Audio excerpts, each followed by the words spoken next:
श्रोता प्रेमियों, मैं राम सागर शास्त्री आप लोगों के समक्ष रखने जा रहा हूं लक्ष्मण का दूसरा विवाह।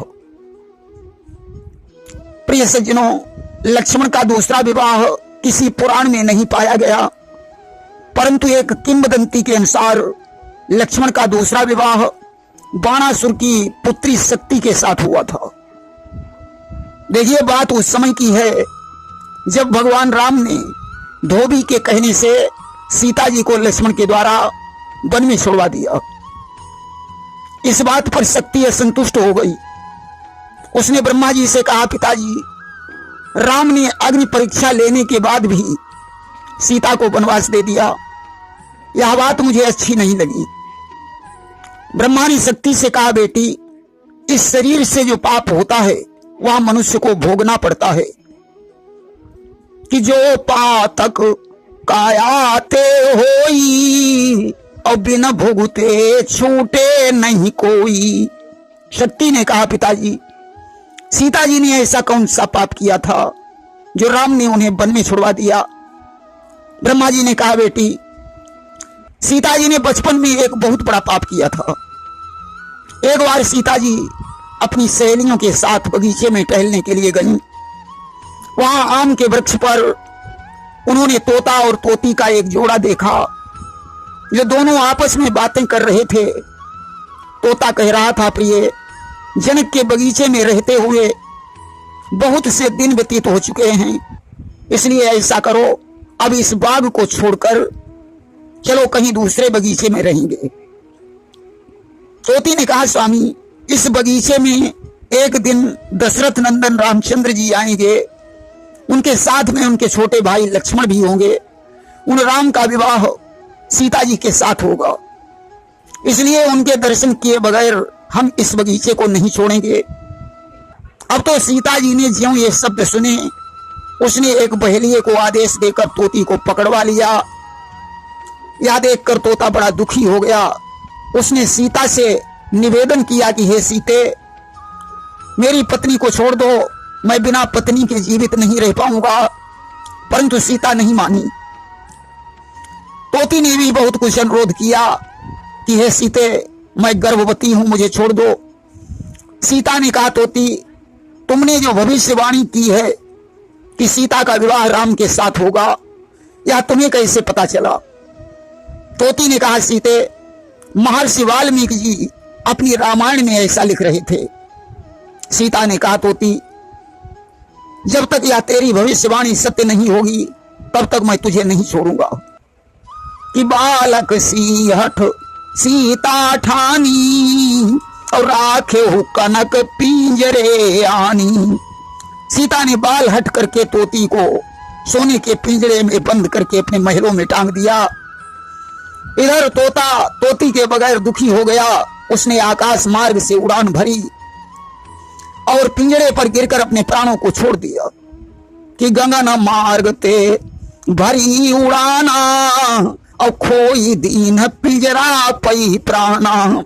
अब तो तोती विलाप करने लगी। उसने कहा, अरे सीते, तूने हमारा विनाश ही कर दिया, इसलिए अब मैं तुझे श्राप देती हूं कि गर्भ समेत और सिया जब हुई हो तो पति वियोग मौसम दुख पई हो। जब तुम गर्भवती हो जाओगी तो तुम्हें भी हमारी तरह पति का वियोग सहना पड़ेगा। ऐसा कहकर तोती ने भी अपने प्राणों को छोड़ दिया। ब्रह्मा जी ने शक्ति से कहा, बेटी, वही तोता और तोती अयोध्या में धोबिन के रूप में अवतरित हुए और उन्होंने आपस में झगड़ा करके सीता का वनवास करवा दिया। ब्रह्मा जी ने कहा, बेटी, इतना ही नहीं, इसमें भृगु ऋषि का श्राप भी जुड़ा हुआ था। एक बार देवता और दैत्यों में घमासान युद्ध हुआ।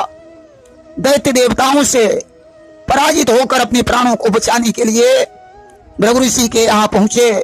भृगु ऋषि उस समय घर में नहीं थे। भृगु पत्नी ने दैत्यों को छुपा लिया। दैत्यों को खोजते खोजते भगवान विष्णु भी वहां पहुंचे और उन्होंने चक्र को छोड़कर सारे दैत्यों सहित भृगु पत्नी का शीश भी काट दिया। उसी समय भृगु ऋषि भी आ गए। पत्नी के दुख में दुखी होकर उन्होंने कमंडल से जल लेकर भगवान विष्णु को श्राप दे दिया कि हे विष्णु, जैसे आज मैं पत्नी के वियोग में दुखी हो रहा हूं, ऐसे ही तुम भी एक दिन पत्नी के वियोग में दुखी हो जाओगे। आज वह भृगु ऋषि का श्राप सार्थक हो गया। शक्ति ने कहा, पिताजी, मुझे सबसे ज्यादा क्रोध लक्ष्मण पर आ रहा है, जो रथ में बैठाकर सीता जी को जंगल में छोड़ आया। मैं लक्ष्मण को जीवित नहीं छोड़ूंगी। मेघनाद ने युद्ध में मेरा संधान किया था, परंतु वह बच गया। ऐसा करो पिताजी, मुझे कोई उपाय बताओ जिससे मैं लक्ष्मण को मार सकूं, अन्यथा मैं अपने अस्तित्व को समाप्त कर डालूंगी। आज ब्रह्मा जी लाचार हो गए।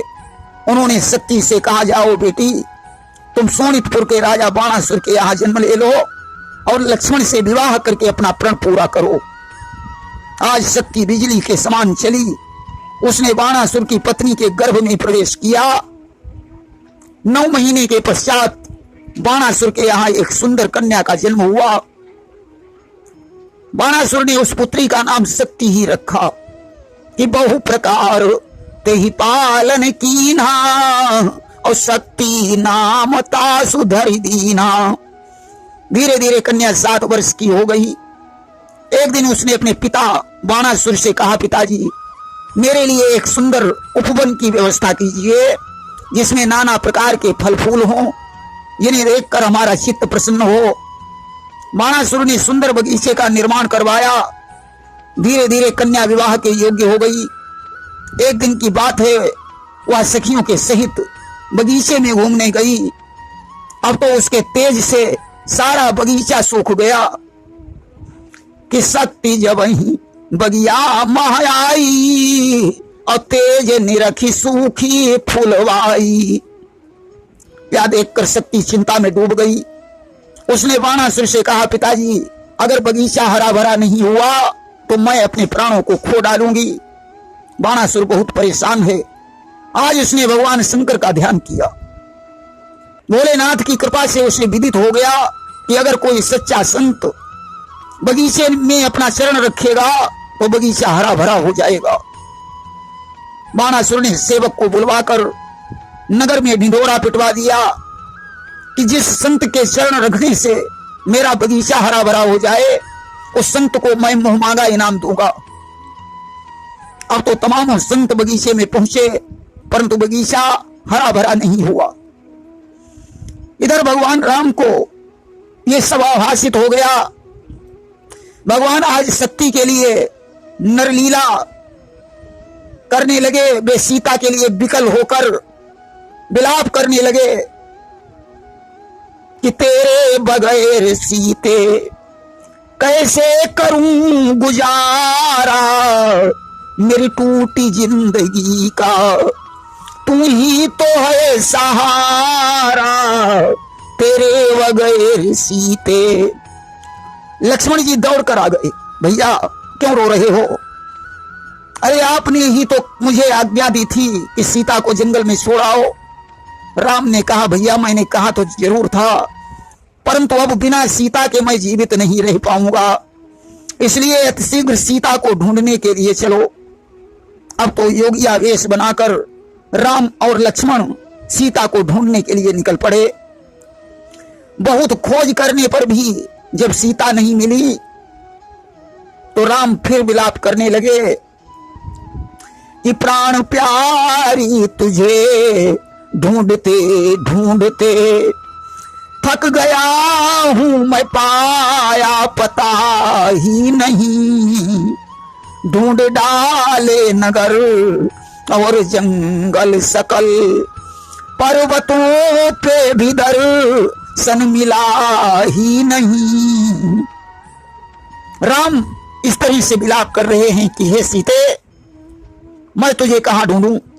धीरे धीरे बाणासुर के बगीचे के पास पहुंच गए, जहां संतों की भीड़ लगी हुई थी।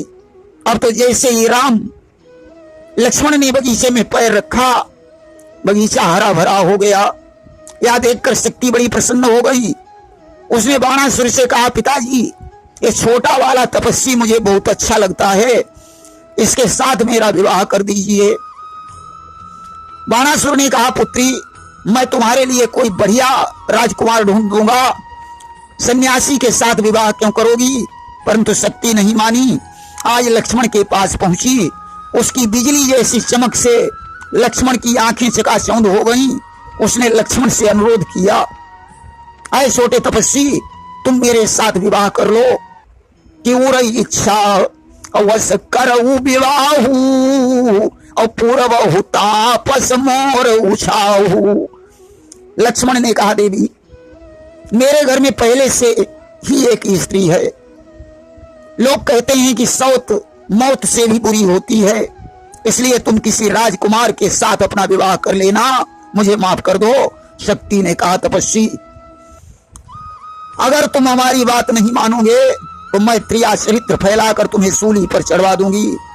लक्ष्मण ने कहा, ठहरो देवी, मैं अपने बड़े भाई से परामर्श करता हूं।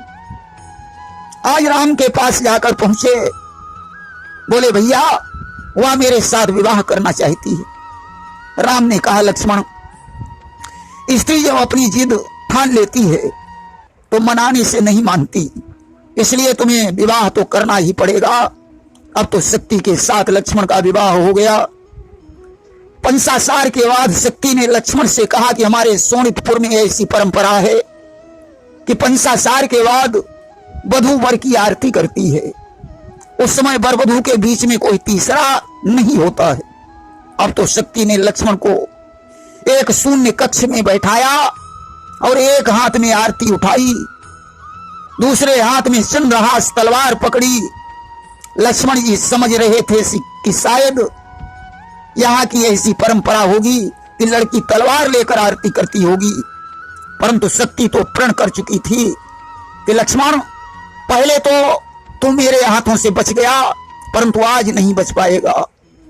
कि उस बार भाग्य ने बचा दिया पर आज न बचने पाएगा, पहले मूर्छा ही आई थी पर अब के प्राण गमाएगा, इस बार नहीं बचेगा। अब तो मौका पाकर शक्ति ने तलवार उठाई और लक्ष्मण का शीश काट लिया और बिजली के समान बनकर अंतर्ध्यान हो गई। उसने जाकर ब्रह्मा को बताया कि पिताजी मैंने लक्ष्मण को समाप्त कर दिया। यह सुनकर ब्रह्मा जी बड़े दुखी हुए। इधर भगवान राम ने देखा कि लक्ष्मण लौट कर नहीं आए। अब तो ज्यों कक्ष में प्रवेश किया और लक्ष्मण का शीश कटा हुआ देखा। राम पछाड़ खाकर लक्ष्मण की लाश पर गिर पड़े कि हा लखन तुम बिना कैसे धीरज धरूं, चैन दिल को नया ये तो मैं क्या करूं, भैया मुझ को गए छोड़ मझधार में, प्राण फिर भी न जा ये तो मैं क्या करूं। हे भैया लक्ष्मण तुम मुझे अकेला छोड़कर कहां चले गए, अब मैं तुम्हारे बिना कैसे जीवित रह पाऊंगा। आज भैया की लाश उठाकर राम नदी के तट पर पहुंचे, बार बार हृदय से लगाकर विलाप कर रहे हैं।